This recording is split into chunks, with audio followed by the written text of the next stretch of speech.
अस्सलामुअलैकुम friends, I hope you are great. लाखों करोड़ों दरूद आप सल्लल्लाहु अलैहि वसल्लम पर और उनके आल पर।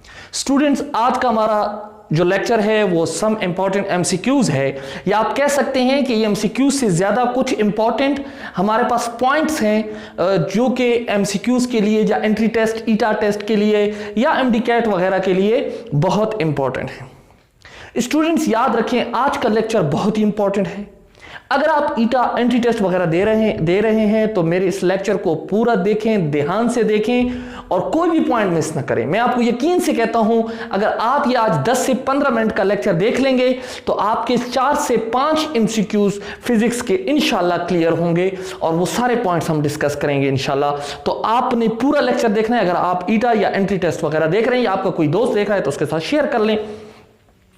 स्टूडेंट्स, बहुत से पेपर्स में मैंने देखा है, एक जनरल सवाल है हमारे पास। अगर एक हॉलो स्फीयर है, हॉलो मेटल स्फीयर है, फर्ज करते हैं, तो इसके अंदर, बाहर और आउटसाइड जो है तो पोटेंशियल के बारे में सवाल किया जाता है। तो याद रखें स्टूडेंट्स कि हमारे पास जो हॉलो स्फीयर होता है, हॉलो स्फीयर के अंदर E की वैल्यू 0 होती है, यानी electric field inside the sphere 0 है। तो ये पॉइंट भी नोट कर लें। अगर कोई आपसे कोई चार्जेस दे दे और कहे कि इनसाइड इलेक्ट्रिक फील्ड कितनी होगी, तो ये बात याद रखें कि इनसाइड स्फीयर E की वैल्यू 0 है। तो जब E की वैल्यू 0 है तो पोटेंशियल ग्रेडियंट के फार्मूले से हमें मालूम है कि चेंज इन पोटेंशियल किसके बराबर होगी? 0 के बराबर होगी। यानी इनसाइड स्फीयर जो चेंज इन पोटेंशियल है वो 0 है, यानी कोई चेंज नहीं है। तो अगर फर्ज करें कोई आपसे सवाल करता है कि बाहर पोटेंशियल 5 वोल्ट है तो अंदर क्या होगी, तो याद रखें इसके पूरे अंदर भी 5 वोल्ट ही होगी। अगर कोई आपसे कहे कि अंदर पोटेंशियल इतनी है तो बाहर कितनी होगी, या आपसे कहें कि अगर हम यहां से इनसाइड से एक पॉइंट से मूव करते हैं टुवर्ड द सरफेस तो पोटेंशियल पर क्या असर पड़ेगा, तो मुख्तलिफ अंदाज से आपसे क्वेश्चन पूछा जा सकता है। तो स्टूडेंट्स, आपने इसको स्मार्ट तरीके से पॉइंट याद रख लें कि change in potential inside sphere 0 है, सरफेस के ऊपर और इनसाइड पोटेंशियल की वैल्यू 0 है। दूसरी बात, अगर कोई ऐसे कहे कि अगर हम सरफेस से दूर जाएं, हाँ याद रखें कि जब हम सरफेस से दूर जाएंगे तो वैल्यू में डिक्रीज आएगा, पोटेंशियल की वैल्यू डिक्रीज की तरफ जाएगी। सरफेस तक और इनसाइड ये एक ही होगी। कभी कभार मैंने पहले भी कहा कि बहुत आसान क्वेश्चन भी आ सकता है। अब मैंने एक जगह से देखा तो वहां पर एक सवाल था कि फर्स्ट लॉ ऑफ थर्मोडायनामिक्स। तो first law of thermodynamics students है एनर्जी जो हम प्रोवाइड करते हैं in the form of heat, internal energy of the system plus work done. Student, मैं आपको एक दूसरी एडवाइस भी करूंगा कि इसमें से कोई ऐसा सवाल भी आ सकता है जो हमारे पास फॉर सिस्टम्स हैं, फॉर कंडीशन है, आइसोथर्मल वगैरह, आइडियाबैटिक वगैरह, जो वो भी आप देख लें, उसमें से भी एमसीक्यूज आ सकता है कि अगर ये हो तो ये कौन सा सिस्टम है, ये हो तो ये कौन सा सिस्टम है। तीसरी बात स्टूडेंट्स, जैसा कि हम जानते हैं एस्केप वेलोसिटी। अब सबसे पहले तो हमें पता होना चाहिए कि एस्केप वेलोसिटी है क्या।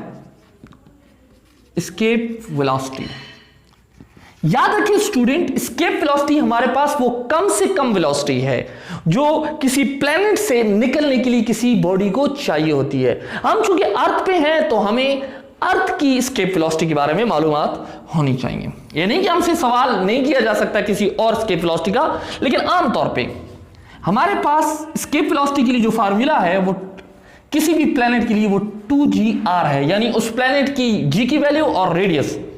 अब फर्ज करते हैं अर्थ की हम अगर एस्केप वेलोसिटी मालूम करना चाहें या अगर हमसे कोई पूछ ले तो याद रखें स्टूडेंट्स कि अर्थ की एस्केप वेलोसिटी हमारे पास 11 किलोमीटर पर सेकेंड है। तो आप लोगों को मालूम होना चाहिए स्टूडेंट्स कि अर्थ की एस्केप वेलोसिटी 11 किलोमीटर पर सेकेंड है, ये इंफॉर्मेशन है। अब सवाल इस तरह भी आ सकता है, कोई आपसे कह दे कि हमारे पास एक 1 kg का मैस है और उसके लिए अर्थ की एस्केप वेलोसिटी जो है तो वो 11 किलोमीटर पर सेकेंड है, तो ये बताएं कि 10 kg के लिए क्या होगा। तो स्टूडेंट्स याद रखें कि मैस पर ये चीज डिपेंडेंट नहीं है, एस्केप वेलोसिटी मैस पर डिपेंड नहीं करती। अगर आप 1 ग्राम के किसी मैस को अर्थ की ग्रेविटेशनल फील्ड से निकालना चाहते हैं, या अगर आप 10 kg के निकालना चाहते हैं तो दोनों के लिए अर्थ के ऊपर एस्केप वेलोसिटी सेम होगी, इसमें कोई डिफरेंस नहीं होगा। Escape velocity planet to planet different है और वो g और r यानी प्लैनेट की जो ग्रेविटेशनल एक्सेलरेशन होती है, जो प्लैनेट की एक्सेलरेशन होती है, और उसके अलावा जो है यानी जो अपनी तरफ जिस रफ्तार से किसी चीज को खींचता है, और दूसरा जो है तो वो हमारे पास रेडियस ऑफ अर्थ है। याद रखें स्टूडेंट्स, ये स्मॉल g एक्सेलरेशन है। तो ये भी यहां पर एक नोट कर लें कि कभी कोई आपसे पूछे कि इसकी डायमेंशन क्या है, तो एक्सेलरेशन की डायमेंशन LT-2 होती है। तो याद रखें स्टूडेंट्स कि g एक्सेलरेशन है due to the any body any mass जो किसी भी चीज को अपनी तरफ अट्रैक्ट करती है उसकी वजह से होती है। अच्छा, जैसा कि हमने देख लिया कि एस्केप वेलोसिटी मास पर डिपेंड नहीं करती। अब हमारे पास एक दूसरा पॉइंट है कि अगर एक चार्ज मैग्नेटिक फील्ड के अंदर हो, तो स्टूडेंट्स जब चार्ज मैग्नेटिक फील्ड के अंदर हो तो हमें यह रिलेशन नहीं भूलना चाहिए मैग्नेटिक फोर्स का, QVB × sin थीटा।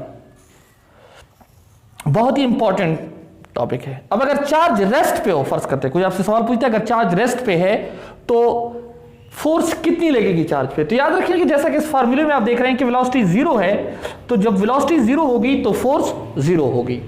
दो और इंपॉर्टेंट पॉइंट कि अगर एंगल जो है तो वो 90 डिग्री हो तो फोर्स मैक्सिमम होगी, क्योंकि ये साइन थीटा इस चीज की डिमांड करता है कि एंगल 90 डिग्री होगी, फोर्स मैक्सिमम होगी, और अगर एंगल जो है वो 0 डिग्री हो तो फोर्स मिनिमम होगी। तो ये दो पॉइंट्स ये भी आप लोग याद रख लें स्टूडेंट्स।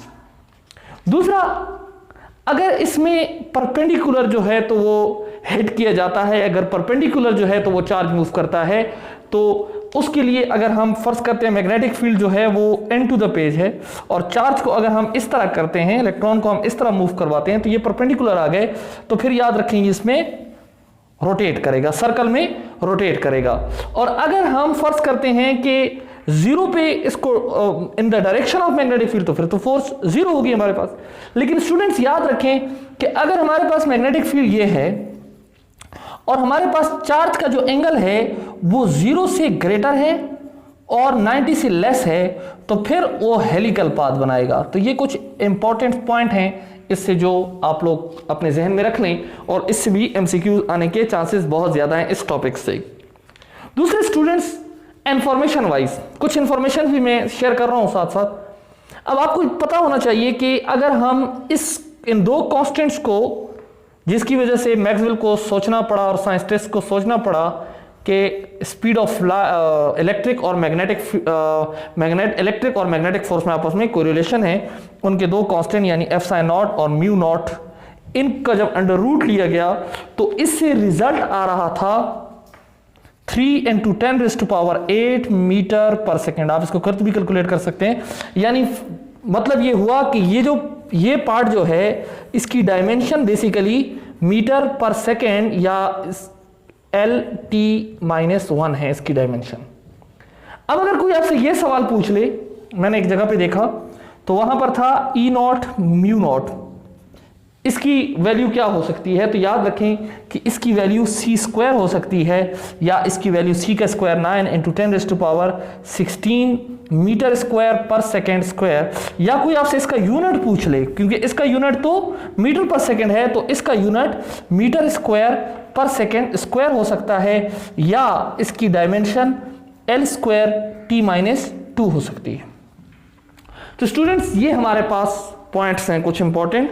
इसके अलावा स्टूडेंट्स आपके पास बहुत से, उसमें मैंने देखा है टॉपिक्स में देखा है कि इस तरह का MCQs हमारे पास बहुत से उसमें आया है, तो वो मैं आपके साथ डिस्कस करता हूं कि वो कौन सा MCQs है। स्टूडेंट्स हमारे पास आमतौर पे जो ये एक बात मशहूर है, जो कि एक्चुअली ठीक भी है, कि पॉजिटिव अट्रैक्ट ईच अदर, जो कि फिर न्यूक्लियस के केस में हमारे पास ये बात थोड़ी सी अलग हो जाती है, इसका कॉन्सेप्ट अलग हो जाता है वहां पर स्ट्रॉन्ग फोर्स की वजह से। तो स्टूडेंट्स जैसा कि हम जानते हैं 6 नंबर पॉइंट है कि positive charge and negative charge ये एक दूसरे को क्या करेंगे, रिपेल करेंगे। ये बात हमें मशहूर है, और पॉजिटिव एंड नेगेटिव अट्रैक्ट करेंगे।